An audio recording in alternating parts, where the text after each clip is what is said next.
अस्सलाम वालेकुम स्टूडेंट्स, कैसे हैं आप सब। उम्मीद करती हूँ खैरियत से होंगे। आज हम पढ़ेंगे इत्तेहाद का मफ़हूम और उसकी अहमियत। इत्तेहाद के मानी हैं इत्तेफाक, एका, मेल जोल, दोस्ती और मोहब्बत। असल में इत्तेहाद और इत्तेफाक हम मानी अल्फाज हैं। मशहूर कहावत है कि इत्तेफाक में बरकत है। जैसा कि आप सबको मालूम है, इत्तेफाक या इत्तेहाद क़ुव्वत व ताकत का ज़रिया है और ना इत्तेफाकी इंतशार, कमज़ोरी और ज़वाल का पेश ख़ैमा है। कौमों की तामीर और तरक्की, खुशहाली और इस्तेहकाम का दारोमदार इत्तेहाद पर है। कौम मुत्तहिद हो तो उसे कोई हरीफ या दुश्मन मग़लूब नहीं कर सकता। मग़लूब यानी शिकस्त नहीं दे सकता।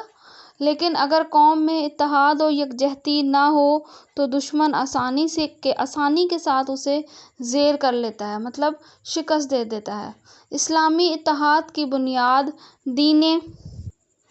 दीन और मज़हब पर है। मज़हब ही एक ऐसी चीज़ है जो हमारी मिल्लत की मुश्तरका असास है, यानी बुनियाद है, और जिसके तहत हम बहैसियत कौम और मिल्लत मुत्तहिद और मुनज़्ज़म हो सकते हैं। हमारे इत्तेहाद की बुनियाद कलमा तैयबा है। हमारा खुदा एक, रसूल अकरम ख़ातमुन नबिय्यीन सल्लल्लाहु अलैहि व अला आलिहि व अस्हाबिहि वसल्लम एक, कुरान मजीद एक और किबला एक है।